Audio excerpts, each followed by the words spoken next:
Once upon a time, in a kingdom far away, there stood a magnificent castle upon a green hill. Its white stone towers reached toward the sky, topped with roofs of the deepest blue. Golden flags danced in the gentle breeze, and the royal gardens bloomed with flowers of every color. In this castle lived a wise and kind king who had several daughters. But it was his youngest who captured the hearts of all who saw her.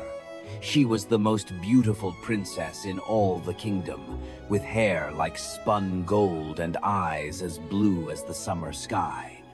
The young princess had everything her heart could desire. She wore the finest silk dresses and a delicate tiara.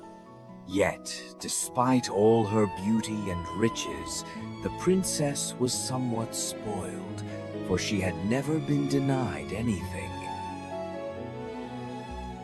Among all her treasures, there was one the princess loved above all others. It was a ball made of pure gold. Perfectly round and polished, it gleamed like a tiny sun. This was her favorite thing in the world. On warm summer days, the princess would wander into the cool forest that bordered the kingdom. There, hidden among ancient trees, lay a clearing where an old stone well sat. The well was covered with soft green moss and surrounded by colorful wildflowers. The water inside was so deep and so clear that no one could see its bottom.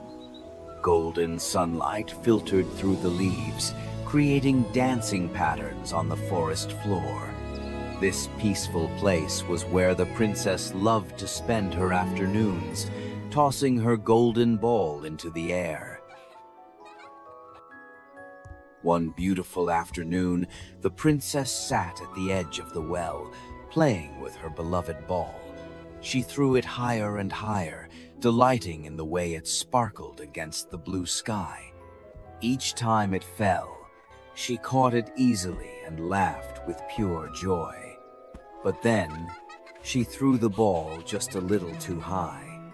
It arced through the air, spinning beautifully. When it came down, it did not land in her hands. It bounced on the stone edge of the well.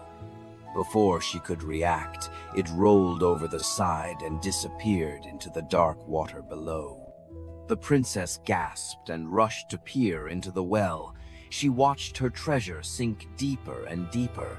Its glow faded into darkness.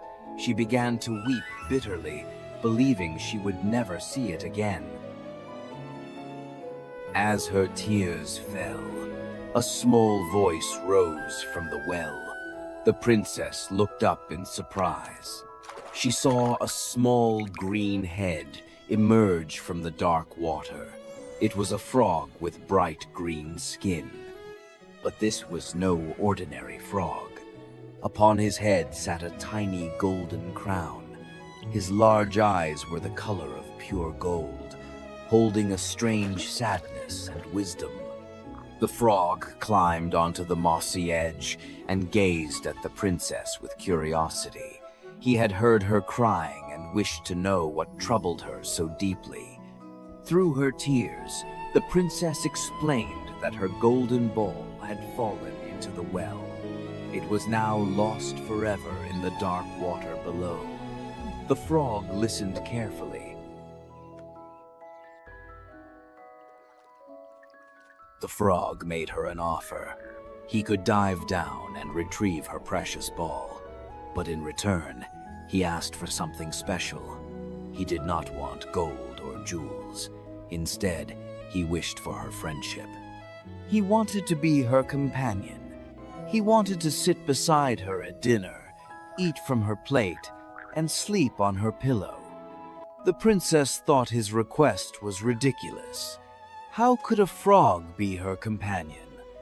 But she wanted her ball desperately, so she quickly agreed without truly meaning it.